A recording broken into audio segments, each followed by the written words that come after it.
my barbecue family doing?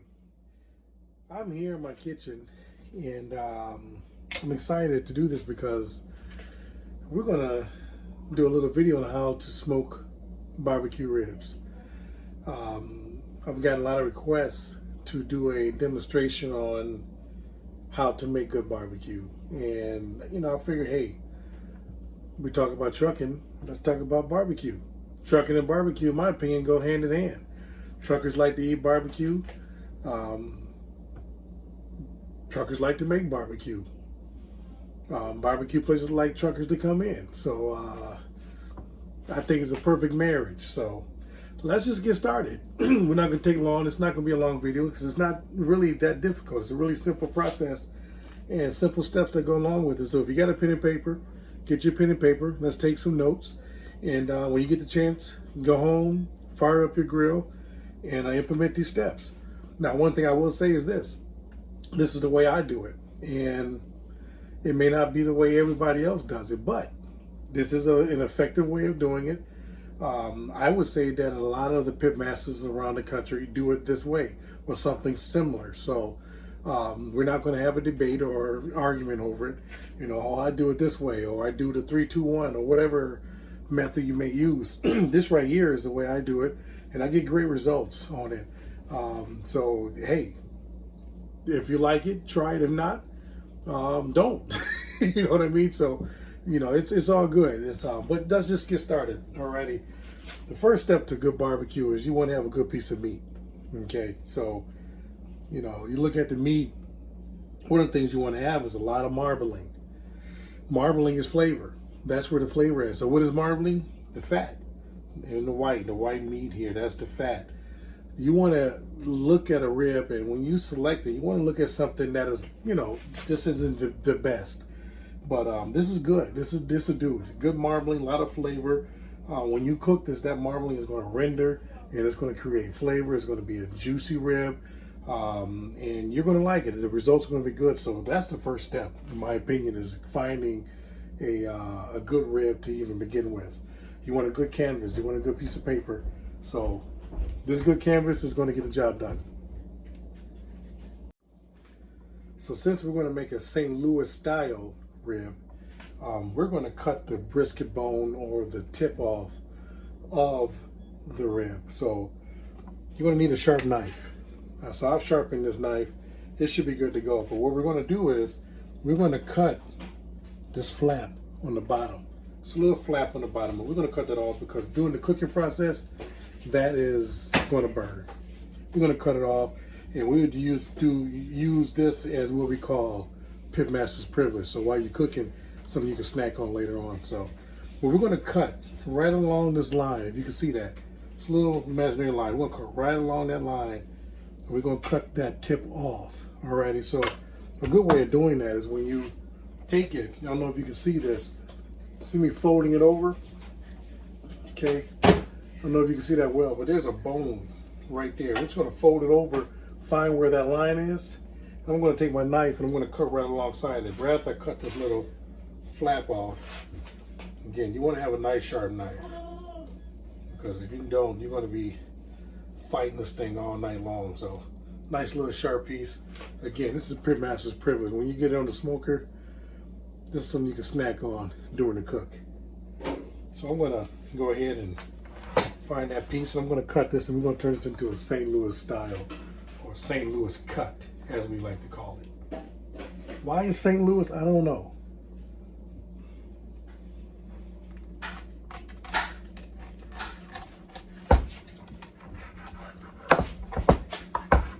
Nice sharp knife, goes right through the gristle there, and you're good to go. So this is the tip that I cut off. These right here, this is gold. This is what we call a rib tip. So when we cut this, we cook this, chop this thing up by little pieces like this, little brisket pieces. These are what we call rib tip. This is gold right here. You don't want to throw this away.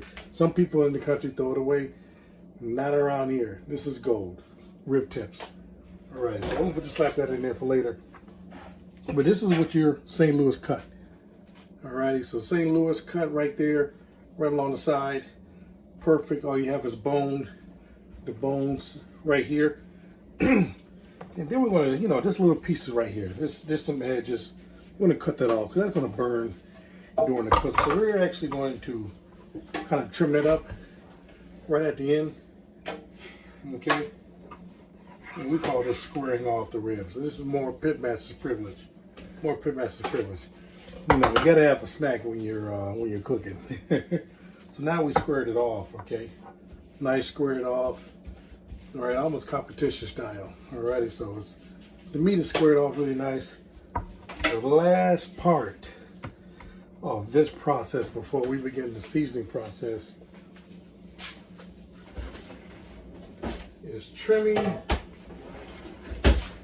is getting the what we call the skin off the back. Some people keep it, some people don't. It's really not I don't know. I've had ribs where it's on there. I've had ribs where it's not on there. A lot of commercial ribs that you go to, commercial locations, this skin will be on the rear, will be on the back.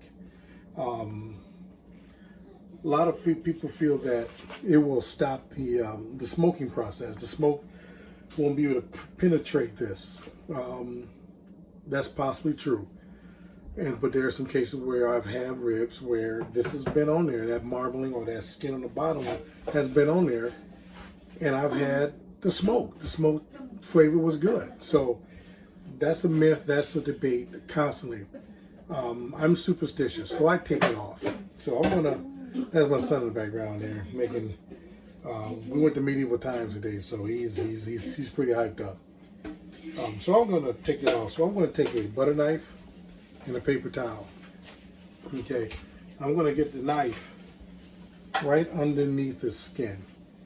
Okay, and I know this production is not great because of where I have my camera. A one-man operation here. It's all right. I'm gonna get that knife underneath and kind of lift it up. Kind of lift it up a little bit. And I'm gonna take my paper towel because it's slippery. And I'm going to lift it up. I'm going to rip it off. And it pulls right off. Okay. Most times you're not going to be able to get it off the first time. Just go back and grab a little more with the paper towel and rip it off. Real simple. And it's done. It's done. That skin is gone. Now you got nothing but meat down there, and you have a surface to get seasoning. Get your rub on. So you're going to be able to get rub and flavor all the way through on both sides. Flavor on this side and flavor on this side. We're almost done with the prepping process. It's not really long at all. Not really long at all. We're almost done with the prepping process. So now the fun part. Now we get the opportunity to season the food. So one thing I do is what we call a binder.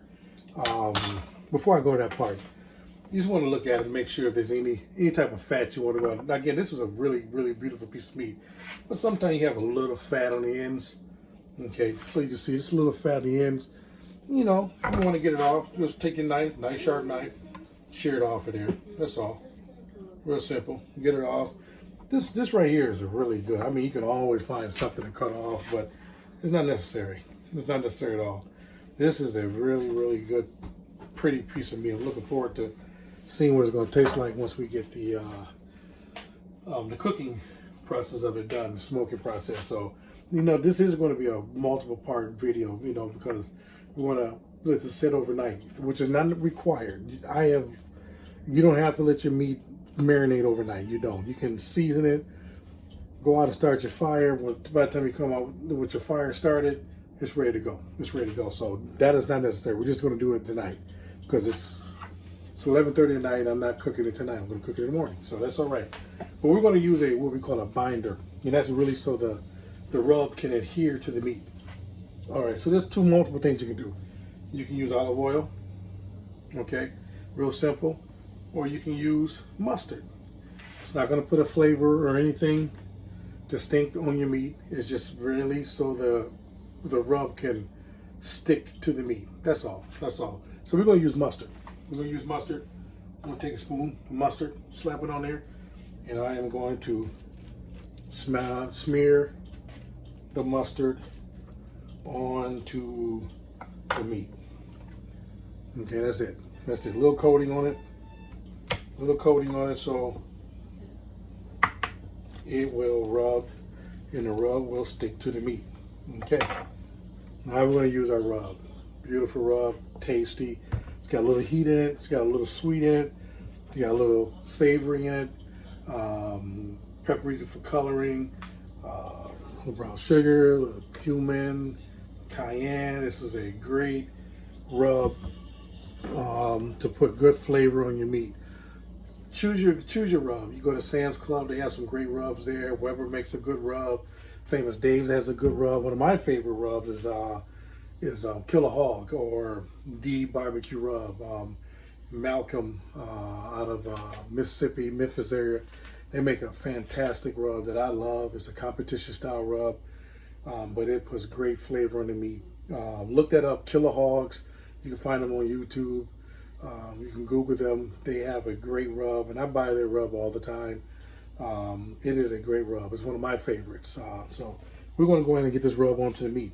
You want to coat it. You want to coat it liberally. So as you're doing it, you want to just take it, and you want to nice and sideways, a little side wiggle, and just basically painting the rib, the meat on there. That's all. Right, and so in doing so, just like I said, you just want to basically take it, and you want to nice side to side. You really want to just paint the rub onto the meat. That's it. Not a whole lot, but enough to cover the meat from side to side, completely covered. You want to see nothing but rub on the meat. You want to get all areas covered. You want to get for flavor on every bite. You don't want to miss a bite. You want all flavor on the rub, okay? And one of the things that I do, we call it a rub, right? Well, I'm not going to rub it in. I'm actually going to pat it in. Just pat the meat in. Just pat the rub into the meat. Make sure it's stuck into it. Okay, and then we're going to flip it over. And we're going to do the same thing. Barbecue is simple. Barbecue is rustic. That's what I love about it. But it's a simple process. You do the same thing over and over. It's kind of monotonous, but it gives up great results. Your meat will taste good, and people will be coming to you as the go-to man or woman for their barbecue. People will want your barbecue as opposed to the local restaurant in the area if you do it this way. This is just the rubbing process of it. You do this, man, people are going to be knocking your door down to get barbecue. Trust me, I know. I experience it. It's unbelievable. But it's humbling. So again, I'm just finishing it up. Rubbing the barbecue rub onto the meat. Nice coating. Nice coating. Okay. Front to back.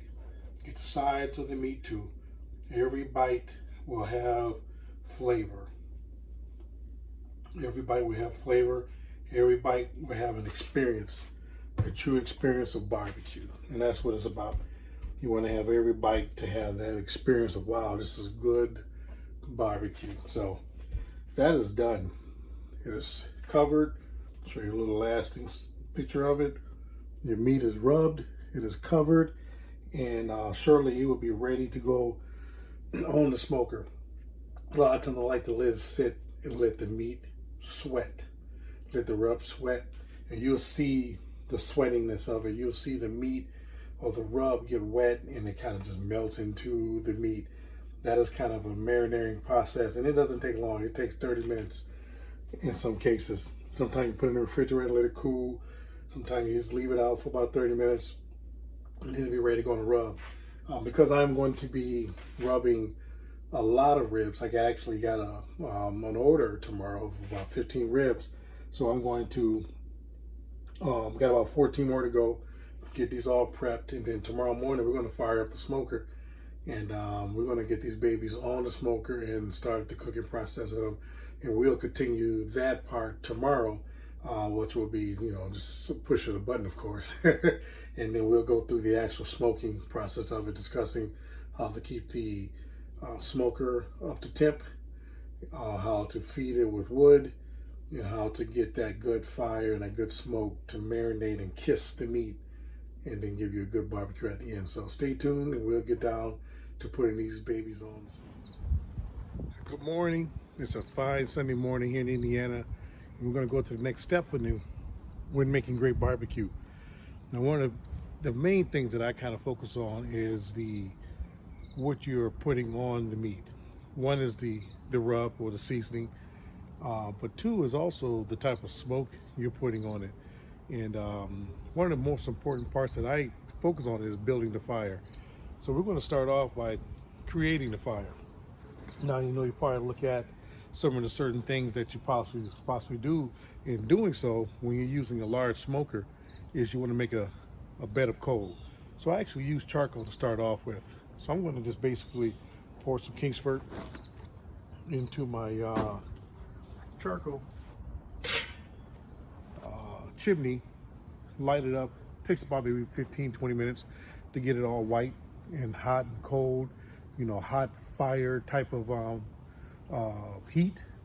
Dump it into my smoker, and I'm going to put some wood on top of that bed of coal, and then that wood is going to start to burn down and create that nice smoke that you want to put on your meat. So stand by and we're going to get this fire started.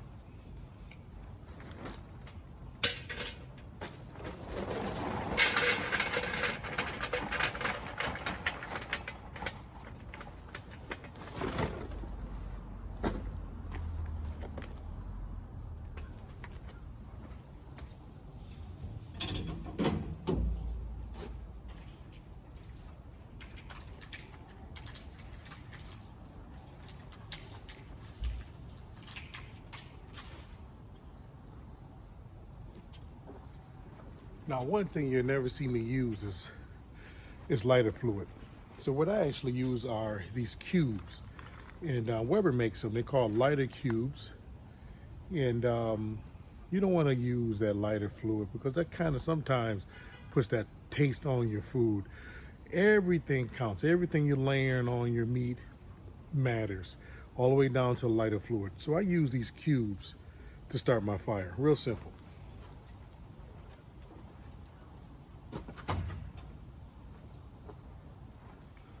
I'll light it with my little flame torch, put it underneath my chimney, and watch the fire go.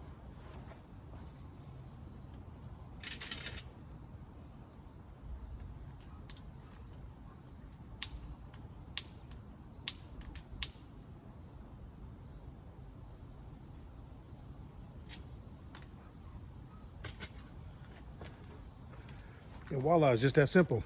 Now we'll just wait for this coals to kind of get hot, and we'll go to the next process. So now we have our coals. They are white hot. They're ready to go. I'm gonna dump these into my cook chamber, which is my firebox, which is where I'm gonna keep all the heat. Let me move this back so you can see it. There you go. There's the firebox. And we're going to dump our coals in there.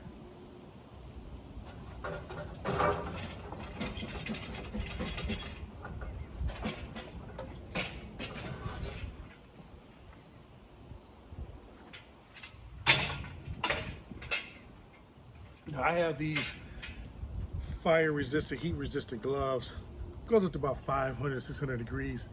You want to have some of these when you're dealing with a firebox because it gets pretty hot. We're talking maybe 12 to 1600 degrees. So you want to have some gloves just to protect yourself.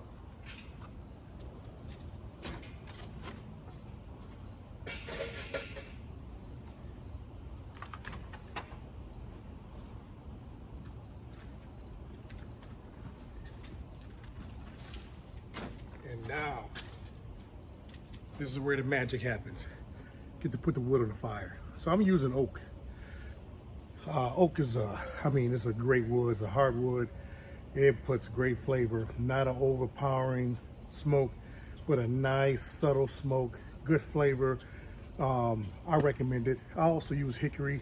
I use cherry. Cherry puts good color on the meat. But I'm using oak today because we use what's available to us. So right now, I'm able to get my hands on oak. I'm using some oak. So let's put it in the fire.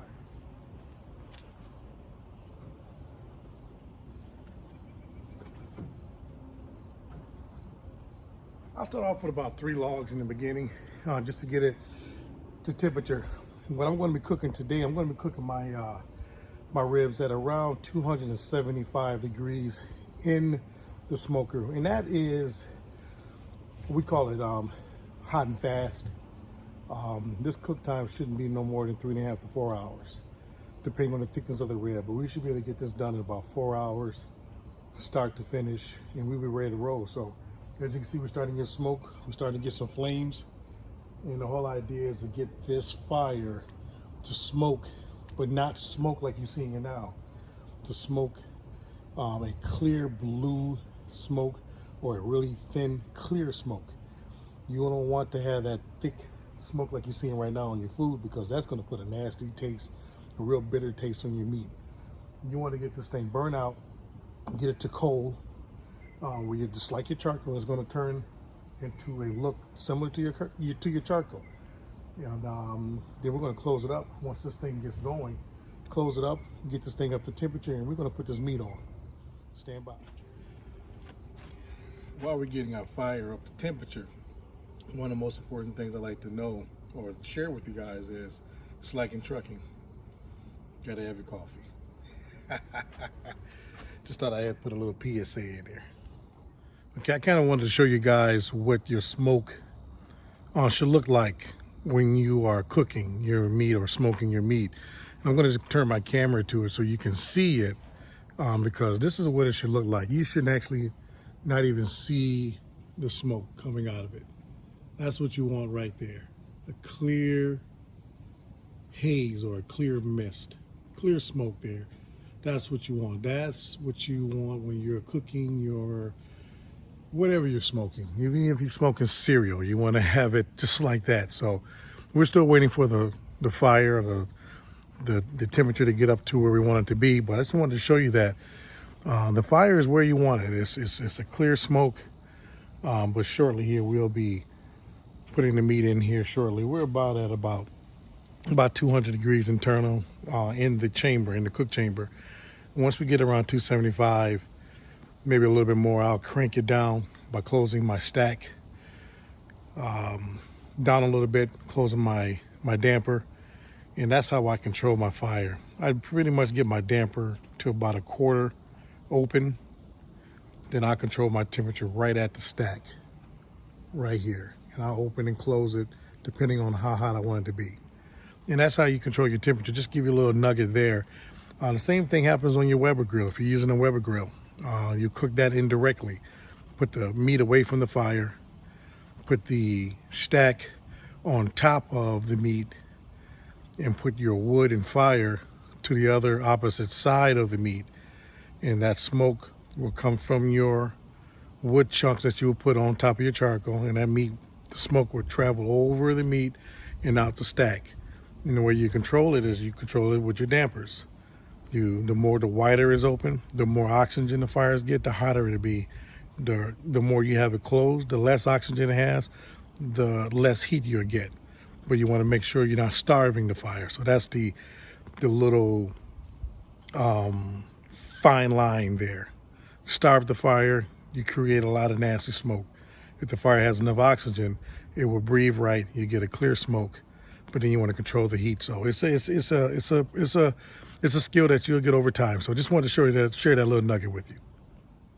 All right, the moment of truth is here. We're about to put these ribs into this cook chamber. Last night we prepped them. Now again, you do not have to let these marinate overnight. It helps, trust me, but it's not required. But we did it last night just to kind of save time. We're about to put them in the chamber and get the cooking process started. Let's do it.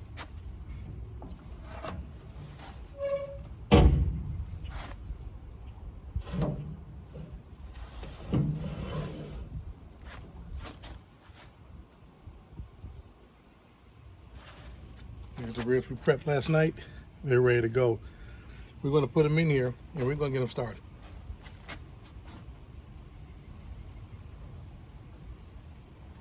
Now, mind you, I have about 18 ribs to cook today, so we're going to be loading these up. It's going to take a little bit.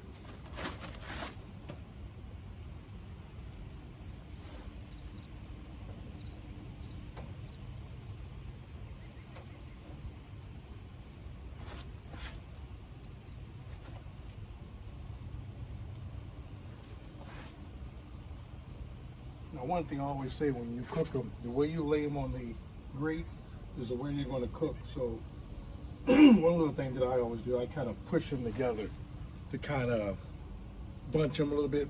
I think, in my opinion, it kind of allows the juices to kind of stay in, cooks a little plump, as opposed to them being stretched out like that. Just a little superstition that I have. I think a lot of pit masters have the same superstition, to be honest with you.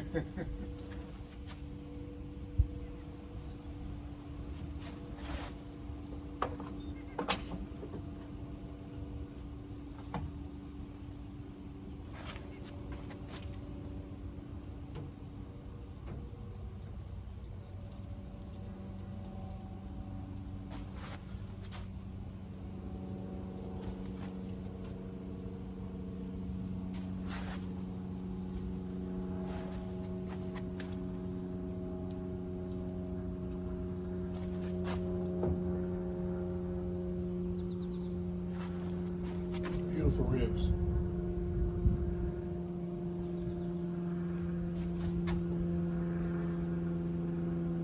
Now, I have some more ribs that are located in my back chamber. These are the last ones that we had, and we're loaded up, ready to go. We're gonna close it up, slide the rack back in, and let the process begin. Now, one thing we're gonna do while everything is cooking is that we're going to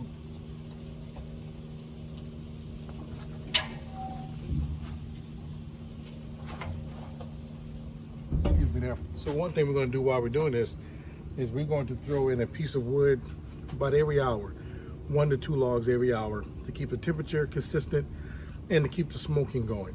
Okay. We're also, after an hour, for about 2 hours, I'm gonna start spritzing it. Why after 2 hours? I want to let the rub set. I don't want to spray it with a liquid and spray the rub off. So about 2 hours, the rub should set pretty good, and I'm gonna start spritzing it with a combination of a apple cider vinegar, apple juice, or just some water with some apple cider vinegar. But I'm gonna make it up, shake it, put it in my little spray bottle, and I'm gonna spritz them every hour after the second hour. And probably as we get closer to cook, I'll probably spritz them like every 15 minutes. But the idea is you want to keep this chamber closed as often as possible. If you're looking, is the term, you're not cooking. If you're looking, you're not cooking. If you're taking notes, write that down. If you're looking at it, that means you got it open. That means you're letting the heat out and you're not cooking. So always keep the chamber closed as much as possible. After 2 hours, I'm gonna spritz. Every hour, spritz. This thing should be done. Toast it again, I may spritz a little more just to make sure it's moist. And we're gonna be done. So stand by. This is the best part of the cooking process. You get to kind of sit down and relax. Talk to you soon. All right, we are just about done. The ribs are at an internal temperature of about 203 degrees, which is where I want it to be. That assures you that they're tender. They kind of tug off the bone and not fall off the bone. I don't like for them to fall. I like them to tug off the bone. That's the competition style. That's how ribs should be done. So what we're doing right now is we are putting some barbecue sauce on them, just basically basting it at the last moment so we can get this back in the smoker for about 20 minutes, 10 minutes or so, just so they can tack, the barbecue sauce can tack onto the ribs. And that's what I'm gonna do with all of them. I got a couple baby backs up there. I'm gonna put some barbecue sauce on them, just so that sauce can tack up to them. And then we're gonna be done. This whole process, man, it actually took about exactly 4 hours. They're looking beautiful. Look at those. Look at that there, man. These are beautiful ribs. This is before the sauce. Look at that color. This is what you want. The color. They're going to be tender. If you lift them up right now, they're basically folded in half. That's what you want right there, buddy. So we're going to get these things sauced up, and then we're going to take them up inside, and then we're going to cut them and let you see what it looks like, the final product, and then you'll see me taste them. All right, guys, stand by. Okay, family, so we have the final product here. This is the front of the rib. Beautiful. This is the back. What I like to do is, when I get ready to cut, I turn them over on the back side so I can see the bones. Because sometimes these bones are kind of curved. You know. So when I get it ready, lay it down on the front side, and then I will just go right along the bone, and I will cut. So we're going to cut out this middle bone so we can just see what it looks like. And this is what you want right here. Look at that. Beautifulness. Got a smoke ring on the top there. That's what you want. That's the badge of honor. That lets you know that that smoke got in there. And a lot of people say, oh, it's pink, it's not done. But no, that is what you call a smoke ring. And let's see the final product. Let's see what it does. All right, you want to have a bite through. So let's see what we got. Clean bite, ladies and gentlemen. Clean bite. Oh, it's beautiful. That's what you want. You want it to tug off the bone, but you want it to tug off clean. Ladies and gentlemen, that's how you smoke ribs. Simple as that. Simple steps. You follow that. Excuse the sauce in my mouth. And you can make yourself some great barbecue in your backyard. You can become the pit master in your neighborhood. So with that being said, you guys stay safe. Enjoy barbecue. Try it out. You got any questions, comment below. I'll be, you know me, I'll answer. And subscribe, man, and like this video. I know it wasn't the greatest put together video. Your production wise wasn't the greatest, but I just wanted to just really get out the nuts and bolts of how to smoke barbecue ribs. So with that being said, man, you guys be safe. I see you guys on the road. Enjoy yourselves. Enjoy the weekend. Enjoy barbecue. We'll talk soon.